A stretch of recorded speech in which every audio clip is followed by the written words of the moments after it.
नमस्कार दोस्तों, स्वागत है आप सभी का हमारे चैनल में। तो चलिए सुनते हैं आज की कहानी।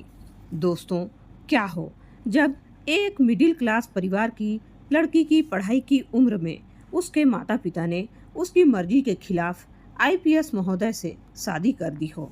क्या हो जब वह लड़की अपने बड़े बड़े सपने लेकर अपने पति के घर आई हो, लेकिन उसके सपनों को बेदर्दी से कुचलकर उसे एक काम वाली बाई, एक नौकरानी के पद से नवाजा जाए।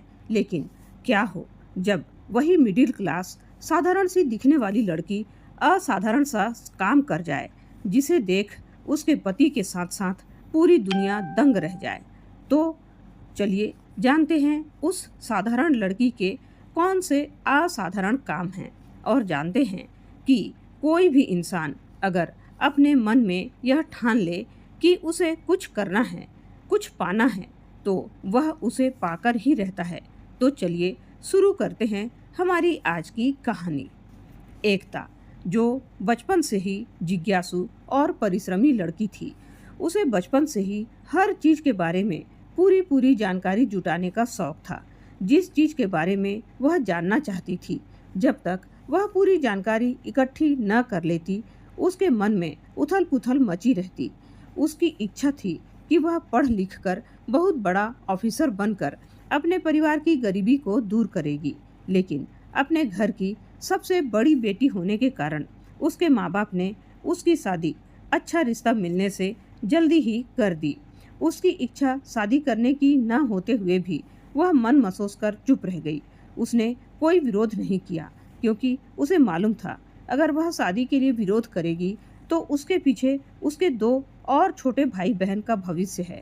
इसलिए उसने चुपचाप यह सोचकर शादी कर ली कि उसके पति विवान बनर्जी, जो पढ़े लिखे आईपीएस ऑफिसर हैं, वे पढ़ाई के महत्व को जरूर समझेंगे। शायद शादी के बाद भी एकता को लगा कि वह अपनी पढ़ाई जारी रख सकती है, लेकिन ये क्या, शादी के बाद तो वो हुआ जो उसने सपने में भी नहीं सोचा था। बनारस की वीआईपी सिटी की चौड़ी सड़कें, सफ़ेद सरकारी गाड़ियाँ, हर घर के बाहर सशस्त्र गार्ड। उसी इलाके में एक बड़ा सा सरकारी बंगला था, जिस पर नेम प्लेट लगी थी, आईपीएस विवान बनर्जी। विवान बनर्जी नाम ही काफ़ी था। सिर्फ 33 साल की उम्र में आईपीएस, तेज तर्रार, सख्त, मीडिया में चर्चित, अपराधियों के लिए खौफ और अधिकारियों के बीच रुतबा। लेकिन उसी बंगले के अंदर एक और नाम था जो किसी को दिखाई नहीं देता था, एकता बनर्जी। एकता उसकी पत्नी थी। शादी को अभी 1 साल ही हुआ था। एकता साधारण सी लड़की थी, बहुत ही साधारण। ना उसे महंगे कपड़ों का शौक था, न बड़ी बड़ी पार्टियों में चमकने का। शादी से पहले वह एक स्कूल में पढ़ाती थी और साथ ही साथ सिविल सर्विस की तैयारी भी कर रही थी। परंतु शादी के बाद उसने सब छोड़ दिया था, क्योंकि विवान ने कहा था कि अब तुम्हें नौकरी की ज़रूरत नहीं है, आईपीएस की पत्नी हो, घर संभालो, वही काफ़ी है। शुरू शुरू में तो एकता को लगा शायद यही सही है। उसने सोचा था कि वह विवान का साथ देगी, उसका घर संभालेगी, और एक दिन जब सही समय आएगा तब वह फिर से अपने अधूरे सपने पूरे करेगी। लेकिन समय के साथ साथ विवान बदलने लगा, या शायद उसका असली चेहरा सामने आने लगा। एक शाम घर पर बड़ी पार्टी रखी गई। विधायक महोदय, एसपी, बड़े व्यापारी सब आमंत्रित थे। एकता ने साधारण सी कॉटन की साड़ी पहनी थी, छोटी सी बिंदी लगाई और मेहमानों का स्वागत करने लगी। पार्टी के दौरान विवान के एक साथी अधिकारी ने हंसते हुए कहा, अरे विवान सर, भाभी को थोड़ा स्टाइलिश बनाओ, आईपीएस की पत्नी लगनी चाहिए, स्कूल टीचर नहीं। सब हंस पड़े। विवान भी हंसा और उसने हंसते हंसते कहा, अरे रहने दो यार, इसे सिंपल ही रहने दो, घर में तो काम वाली जैसी ही रहती है। कमरे में हल्की सी हंसी गूंजी, पर एकता के कानों में वह शब्द हथौड़े की तरह गूंज गए। काम वाली जैसी? उसने पहली बार महसूस किया कि वह विवान के लिए एक साथी नहीं, सिर्फ एक सजावट का सामान है, एक वस्तु है। रात को जब मेहमान चले गए, एकता ने धीरे से पूछा, विवान साहब, आपने सबके सामने मुझे काम वाली जैसा क्यों कहा?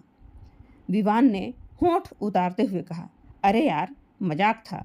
तुम भी ना छोटी छोटी सी बातों को दिल पर ले लेती हो, पर मुझे बुरा लगा।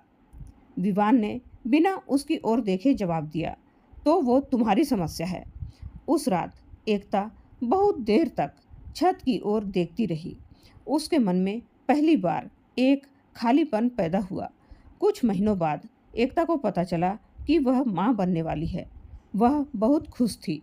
उसे लगा शायद अब सब ठीक हो जाएगा। बच्चा आने से रिश्तों में मिठास आ जाएगी। पर विवान पहले से भी ज़्यादा व्यस्त हो गया। मीटिंग्स, ऑपरेशन, प्रेस कॉन्फ्रेंस, उसे घर के लिए समय ही नहीं मिलता था। एक दिन डॉक्टर के पास से लौटकर एकता ने कहा, विवान, डॉक्टर ने कहा है कि मुझे ज़्यादा आराम करना चाहिए और चिंता नहीं करना चाहिए। विवान ने फाइलों में आंखें गड़ाए हुए बोला, तो तुम मेड रख लो। मुझे मेड नहीं, आपका साथ चाहिए विवान। विवान ने झुंझला कर कहा, हर वक्त इमोशनल मत हुआ करो एकता। मैं आईपीएस हूँ, हर समय घर पर बैठकर नहीं रह सकता। एकता चुप हो गई। उस रात उसने अपनी डायरी में लिखा, शायद मैं इस घर में सिर्फ जिम्मेदारी हूँ, ज़रूरत नहीं। दिन बीतते गए। एक दिन विवान को एक अनजान नंबर से मैसेज आया, आपकी पत्नी रोज लाइब्रेरी जाती है, किससे मिलती है पता है? विवान का अहंकार जाग उठा। वह गुस्से में घर पहुंचा। लाइब्रेरी जाती हो? किससे मिलने? एकता चौंक गई। मैं बस किताबें लेने जाती हूँ। झूठ मत बोलो। अभी भी सिविल सर्विस का सपना देख रही हो? मुझसे ऊपर खड़ी होना चाहती हो? एकता की आंखें भर आई। मैं आपसे ऊपर क्यों खड़ी होना चाहूँगी? मैं तो सिर्फ अपनी पहचान बनाना चाहती हूँ। विवान ने मेज पर हाथ मारते हुए कहा, इस घर में मेरी पहचान ही काफ़ी है। उस दिन एकता ने महसूस किया कि उसका सपना विवान के अहंकार के लिए खतरा है। कुछ दिनों बाद घर में रिश्तेदार आए हुए थे। सब हंसी मजाक कर रहे थे। उसी बीच एकता ने हिम्मत जुटाकर कहा, मैं इस बार सिविल सर्विसेज का फॉर्म भरना चाहती हूँ। विवान का चेहरा सख्त हो गया। तुम सिविल सर्विसेज? पहले घर ठीक से संभालो। आईएएस, डीएम या आईपीएस बनना इतना आसान नहीं होता। मैं कोशिश तो कर सकती हूँ ना? विवान ने सबके सामने कहा, कोशिश हर कोई करता है, पर हर कोई काबिल नहीं होता। तुम जैसी लड़कियां काम वाली बनकर ही ठीक लगती हो। कमरा एकदम शांत हो गया। एकता का हाथ अपने पेट पर चला गया।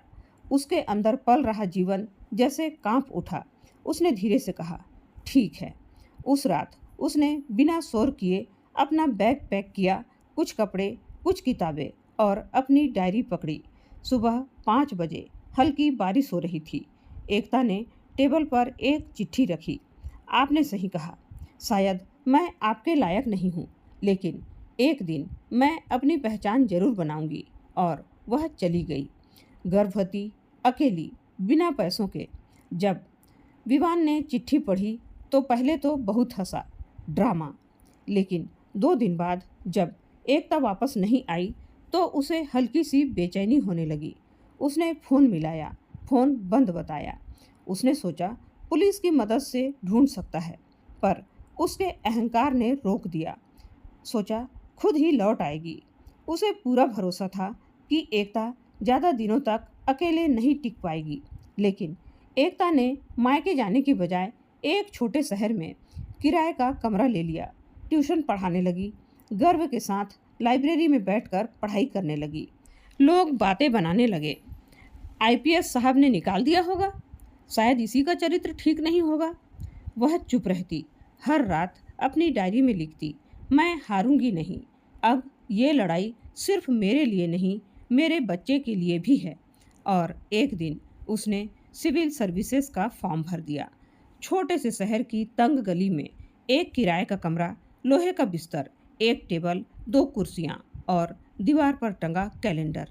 उसी कमरे में एकता ने अपनी नई जिंदगी की शुरुआत की। पेट में 6 महीने का बच्चा, हाथ में किताब और आंखों में जिद। दिन में वह 20 बच्चों को ट्यूशन पढ़ाती, शाम को लाइब्रेरी चली जाती। कई बार सीढ़ियाँ चढ़ते उतरते उसे चक्कर आ जाते, लेकिन वह रुकती नहीं थी। उसे याद था विवान का वह कहा गया वाक्य, तुम जैसी लड़कियां काम वाली बनकर ही ठीक लगती हैं। वही वाक्य अब उसकी ताकत बन गया था। रात को जब कमरे में सन्नाटा होता, वह अपने पेट पर हाथ रखकर कहती, तुम्हारी माँ हार नहीं मानेगी। समय बीतता गया। एक बरसाती रात अचानक उसे तेज दर्द उठा। आसपास कोई अपना नहीं था। मकान मालकिन ने ऑटो बुलाया और सरकारी अस्पताल ले गई। डिलीवरी कठिन थी। कई घंटे तक वह दर्द से जूझती रही। डॉक्टर ने कहा, ब्लड प्रेशर बहुत हाई है। स्ट्रेस बहुत ज़्यादा है क्या? एकता ने बस आंखें बंद कर ली। सुबह होते होते एकता ने एक बेटे को जन्म दिया। जब नर्स ने बच्चे को उसकी गोद में रखा तो पहली बार उसके चेहरे पर सच्ची मुस्कान आई। उसने धीरे से कहा, तुम मेरा साहस हो। तुम्हें देखकर मुझे असीम आनंद की प्राप्ति हुई है, इसलिए तुम्हारा नाम होगा आनंद। उसने उसी दिन से तय कर लिया, आनंद कभी अपने पिता के नाम पर निर्भर नहीं रहेगा। उसकी पहचान उसकी माँ बनाएगी। उधर बनारस में विवान की जिंदगी अपनी रफ्तार से चल रही थी। उसे खबर मिली थी कि एकता ने एक बेटे को जन्म दिया है। यह खबर उसे एक पुराने परिचित के जरिए मिली थी, जो उसी छोटे शहर में पोस्टेड था। कुछ पल के लिए विवान चुप हो गया। बेटा, बेटा, उसने सोचा था कि एकता 2-4 दिन में लौट आएगी, पर अब तो महीनों बीत चुके थे। फिर भी उसका अहंकार उसे रोकता रहा। अगर उसे रहना है तो खुद ही आए। समय आगे बढ़ा। एकता ने बच्चे के साथ पढ़ाई जारी रखी।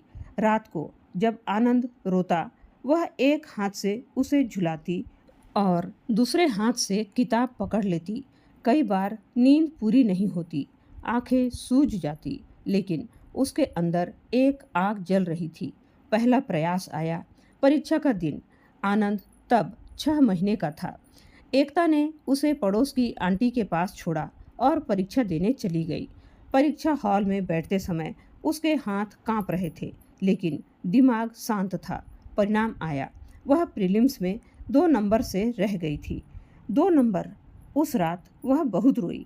उसे लगा जैसे सब कुछ खत्म हो गया हो। उसने डायरी खोली और लिखा, शायद विवान सही था, मैं काबिल नहीं हूँ। लेकिन उसी वक्त आनंद रोने लगा। उसने उसे गोद में लिया। छोटा सा चेहरा, मासूम आंखें। वह खुद से बोली, नहीं नहीं, अभी नहीं, हार अभी नहीं मान सकती। अगले साल उसने फिर से तैयारी शुरू की, इस बार और मजबूत इरादों के साथ। दिन में ट्यूशन बढ़ा दी, थोड़ा थोड़ा पैसा बचाने लगी। सेकंड हैंड किताबें खरीदी, इंटरनेट कैफ़े जाकर ऑनलाइन लेक्चर देखती। लोग ताने देते, इतना पढ़कर क्या करोगी, बच्चा संभालो। वह मुस्कुरा देती। आनंद अब 2 साल का हो गया था। वह अक्सर किताबों के बीच खेलता रहता। एकता जब पढ़ती तो वह भी अपनी छोटी सी कॉपी खोलकर पेंसिल चलाता रहता। दूसरा प्रयास आया। इस बार वह प्रीलिम्स क्लियर कर गई। जब रिजल्ट देखा, उसकी आंखों से आंसू बह निकले। उसने सबसे पहले आनंद को अपने गले से लगा लिया और मन ही मन कहा, हम जीत गए बेटा, पहला कदम जीत गए। मेंस परीक्षा की तैयारी और भी ज़्यादा कठिन थी। पैसे कम पड़ रहे थे। उसने अपने गहने बेच दिए। शादी में मिले कंगन, चूड़ियाँ, सब। हर चीज़ बेचते समय उसे विवान की याद आती, पर वह खुद को मजबूत रखती। मेंस का रिजल्ट आया। वो इंटरव्यू के लिए चयनित हो गई।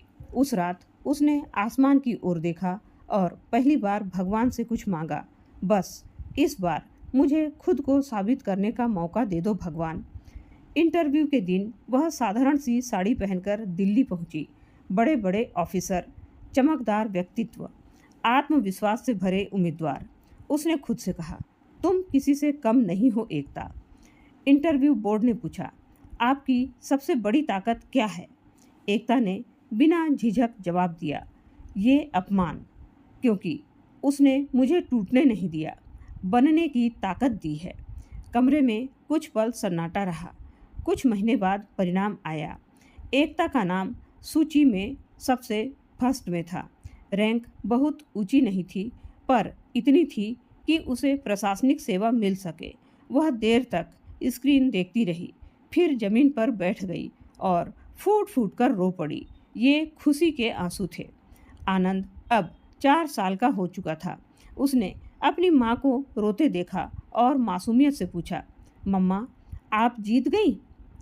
एकता ने उसे सीने से लगाकर कहा, हाँ बेटा, हम जीत गए। ट्रेनिंग शुरू हुई। मसूरी की पहाड़ियों में जब उसने कदम रखा तो उसे अपने पुराने दिन याद आए।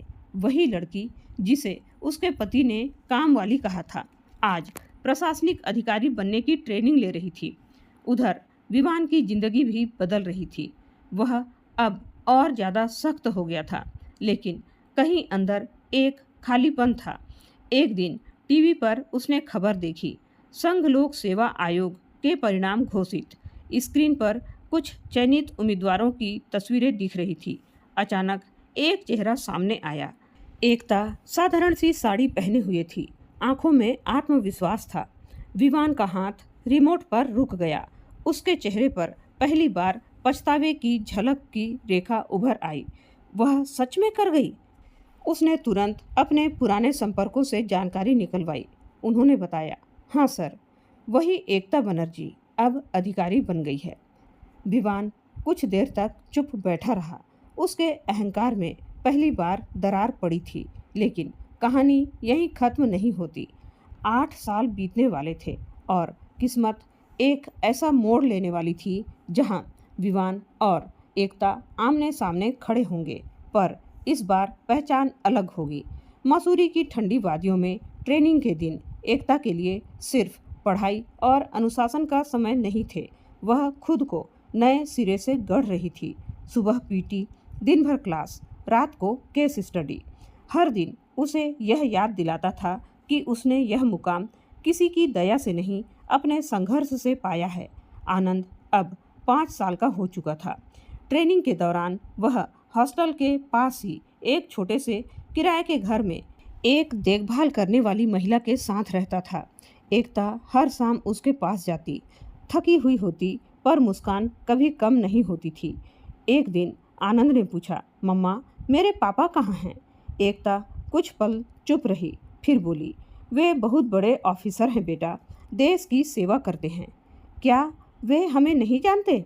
एकता ने उसकी आंखों में देखते हुए कहा, एक दिन सब जान जाएंगे। उसने कभी आनंद के मन में विवान के प्रति नफरत नहीं भरी। उसने तय किया था कि उसका बेटा कड़वाहट नहीं, आत्मसम्मान सीखेगा। ट्रेनिंग पूरी हुई। पहली पोस्टिंग एक छोटे जिले में एसडीएम के रूप में मिली। वहाँ उसने पूरी ईमानदारी से काम किया। अवैध खनन पर कार्यवाही, बाल विवाह रुकवाना, स्कूलों की हालत सुधारना। धीरे धीरे उसका नाम बनने लगा। लोग कहते, मैडम सख्त है पर न्याय करती है। समय बीतता गया। 8 साल। आनंद अब 8 साल का हो गया था। समझदार, शांत और पढ़ाई में तेज था। वह अपनी माँ को हीरो मानता था। उधर विवान भी अब एक वरिष्ठ आईपीएस अधिकारी बन चुका था। पद बड़ा था, प्रभाव बड़ा था, पर उसके निजी जीवन में खालीपन और गहरा गया था। उसने दूसरी शादी नहीं की थी। कई रिश्ते आए, पर उसे हर चेहरे में एकता की झलक दिखती थी। कभी कभी रात को वह पुरानी तस्वीरें देखता, एकता की मुस्कान, उसका सादा चेहरा और अपने शब्द उसे याद आते, तुम जैसी लड़कियां काम वाली बनकर ही ठीक लगती हैं। वह सिर झुका लेता। एक दिन राज्य सरकार ने बड़े स्तर पर प्रशासनिक फेरबदल किया। नई नियुक्तियों की सूची जारी हुई। विवान जिस जिले में आईजी रैंक पर कार्यरत था, उसी जिले में नए जिलाधिकारी की नियुक्ति हुई। नाम पढ़ते ही उसके हाथ कांप गए। एकता बनर्जी जिलाधिकारी। कुछ सेकंड तक वह स्क्रीन को घूरता रहा। दिल की धड़कन तेज हो गई। वो यहाँ? उधर एकता ने भी आदेश पत्र देखा। वही जिला जहां विवान तैनात था। उसने गहरी सांस ली। भाग्य ने उन्हें आमने सामने खड़ा करने का निर्णय ले लिया था। जिले में नए डीएम के स्वागत की तैयारी होने लगी। प्रशासनिक भवन सजाया गया। अधिकारी पंक्ति में खड़े थे। सरकारी गाड़ी रुकी। दरवाज़ा खुला, सफ़ेद साड़ी, सीधी चाल, चेहरे पर संतुलित आत्मविश्वास। एकता बनर्जी, अब जिला अधिकारी। सब ने एक साथ कहा, नमस्कार मैडम। वो हल्की मुस्कान के साथ अंदर बढ़ी। कॉन्फ्रेंस हॉल में सभी वरिष्ठ अधिकारी मौजूद थे, जिनमें विवान भी था। दोनों की नज़रें मिली। 8 साल का अंतर एक पल में सिमट गया, पर इस बार एकता की आंखों में दर्द नहीं था, वहाँ आत्मविश्वास था। विवान खड़ा हुआ, औपचारिक स्वर में बोला, welcome to the district madam. Ekta ने शांत स्वर में कहा, थैंक यू ऑफिसर। उसके शब्दों में कोई कटाक्ष नहीं था, बस दूरी थी। मीटिंग शुरू हुई। विकास योजनाएं, कानून व्यवस्था, लंबित मामले। एकता पूरी गंभीरता से चर्चा कर रही थी। विवान ने पहली बार महसूस किया कि वह कितनी परिपक्व और सक्षम हो चुकी है। मीटिंग के बाद जब सब बाहर निकले, विवान कुछ पल वहीं खड़ा रहा। एकता वो मुड़ी। जी ऑफिसर, उसने धीमे स्वर में कहा। कैसी हो? एकता ने सीधा जवाब दिया, जी सब ठीक चल रहा है।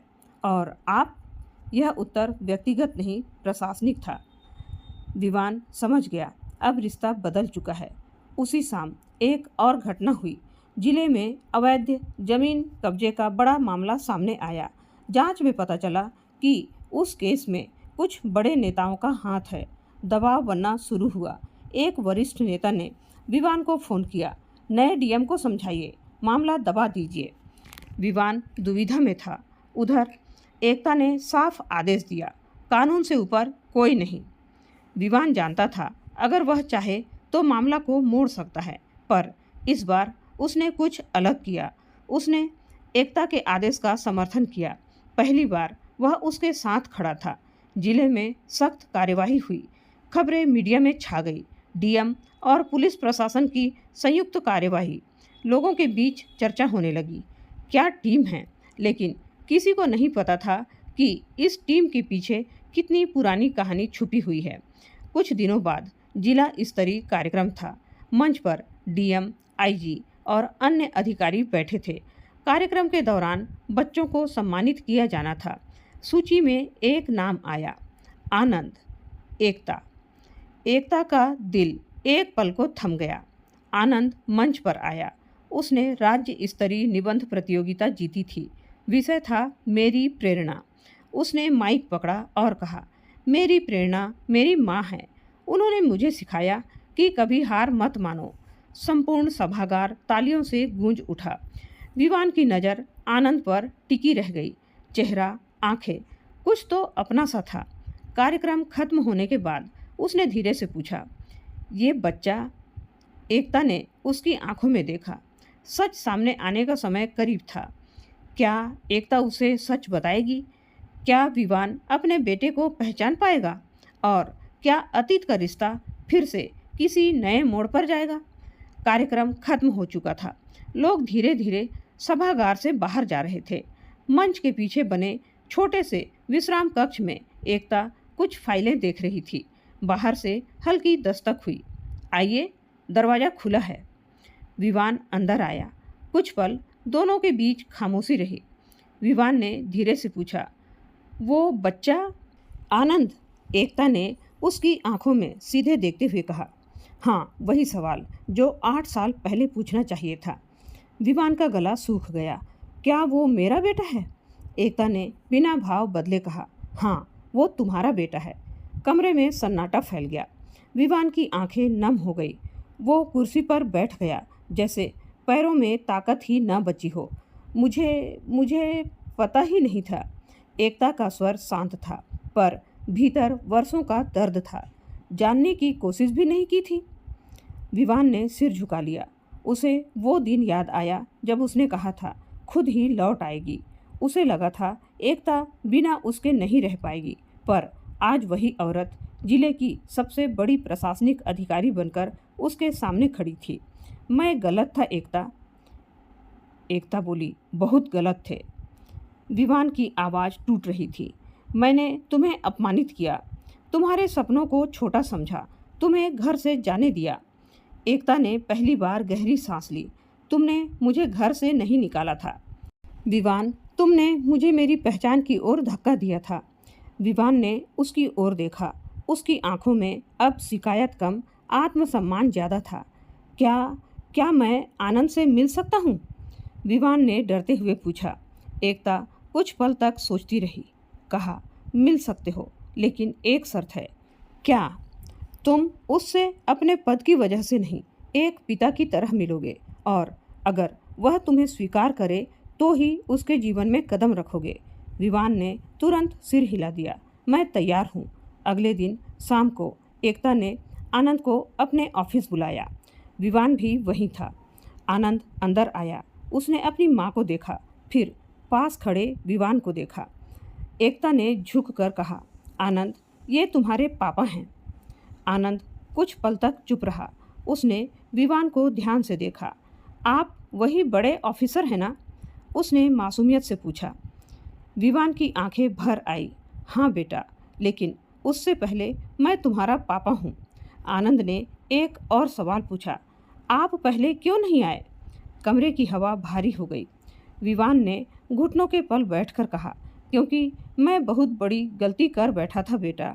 मुझे समझने में बहुत देर लग गई। आनंद ने अपनी माँ की ओर देखा।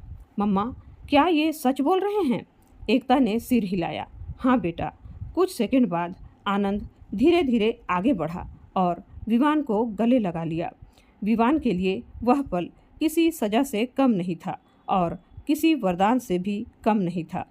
उसने महसूस किया, असली पद, असली रुतबा यही है। समय के साथ विवान ने अपने बेटे के साथ रिश्ता बनाना शुरू किया। वो स्कूल के कार्यक्रमों में जाने लगा। छुट्टियों में उसे घुमाने ले जाता, पर इस बार उसके भीतर अहंकार नहीं था, विनम्रता थी। एक रात विवान ने एकता से कहा, हम फिर से शुरुआत कर सकते हैं? एकता ने शांत स्वर में कहा, रिश्ते पद से नहीं, विश्वास से बनते हैं। मैं तुम्हें माफ़ कर चुकी हूँ, क्योंकि अगर मैं माफ़ नहीं करती तो आगे नहीं बढ़ पाती, लेकिन वापस वही रिश्ता अब शायद संभव नहीं है। विवान ने सिर झुका लिया। एकता ने आगे कहा, हम अच्छे माता पिता बन सकते हैं, एक दूसरे का सम्मान कर सकते हैं, लेकिन अब मेरी पहचान किसी की पत्नी बनकर नहीं है। यह शब्द कठोर नहीं थे, सच्चे थे। कुछ महीनों बाद राज्य स्तर पर एक बड़ा कार्यक्रम आयोजित हुआ। मंच पर डीएम एकता बनर्जी को उत्कृष्ट प्रशासनिक कार्य के लिए सम्मानित किया गया। उसी कार्यक्रम में कानून व्यवस्था सुधार के लिए आईपीएस विवान बनर्जी को भी सम्मान मिला। दोनों मंच पर एक साथ खड़े थे। कैमरों की फ्लैश लाइट चमक रही थी। कभी एक ने दूसरे को छोटा समझा था, आज दोनों अपने अपने कर्म से ऊंचे खड़े थे। कार्यक्रम के बाद मीडिया ने सवाल पूछा, मैडम, आपकी सफलता का राज क्या है? एकता मुस्कुराई। अपमान को ईंधन बना लीजिए और मेहनत को रास्ता, फिर मंजिल खुद ब खुद चलकर सामने आ जाती है। विवान ने वहीं खड़े खड़े महसूस किया, आज उसने सच में एक असली अधिकारी को देखा है। घर लौटते समय आनंद बीच की सीट पर बैठा था। एक हाथ अपनी माँ का पकड़े, दूसरा अपने पापा का। विवान ने शीशे से बाहर देखते हुए सोचा, अगर उसने 8 साल पहले एकता के सपनों को समझ लिया होता तो शायद कहानी कुछ अलग ही होती, लेकिन शायद वही अपमान इस कहानी की ताकत बन गई। एकता ने कार की खिड़की से बाहर ढलते हुए सूरज को देखा। वह जानती थी, किसी को हराया नहीं है, सिर्फ उसने खुद को साबित किया है, और यही उसकी असली जीत थी। तो दोस्तों, इस कहानी से हमें यह सीख मिलती है कि कभी किसी को उसके हालात देखकर छोटा मत समझिए, उसकी हंसी मत उड़ाइए, क्योंकि वक्त जब बदलता है तो पहचान भी बदल जाती है। जिस औरत को नौकरानी, काम वाली बाई समझकर घर से निकाल दिया गया था, उसी ने अपने अपमान को अपनी ताकत बना लिया। याद रखिए, किसी का अपमान मत कीजिए, और अगर आपका अपमान हो तो उसे अपनी हार मत बनने दीजिए, उसे अपनी जीत का कारण बना दीजिए। तो दोस्तों, एकता जैसी गरीब और साधारण लड़की ने अपने दम पर डीएम का पद पाकर अपने आप को साबित कर दिया कि गरीबी किसी के रहमो करम की मोहताज नहीं। जो व्यक्ति अपनी असफलता का एक से अनेक कारण बताते हैं, वे सिर्फ अपनी कायरता पर पर्दे डालते हैं, बहाने बनाते रह जाते हैं। साहसी योद्धा तो वही होते हैं जो हर चुनौती को पार करके अपनी मंजिल को पार लेने में सक्षम होते हैं। दोस्तों, आप लोगों को एकता जैसी साधारण लड़की का ये असाधारण कार्य कैसा लगा? अपने विचार कमेंट करके जरूर बताइएगा। और यह भी बताइए, अगर आप एकता की जगह होते तो क्या विवान को वह मौका देते जो वह चाहता था, या एकता के फैसले से आप सहमत हैं? उम्मीद है दोस्तों, आप लोगों को यह कहानी जरूर पसंद आई होगी। पसंद आई हो तो वीडियो को लाइक और शेयर जरूर कीजिएगा। और चैनल में पहली बार आए हैं तो सब्सक्राइब करना बिल्कुल ना भूलें। धन्यवाद।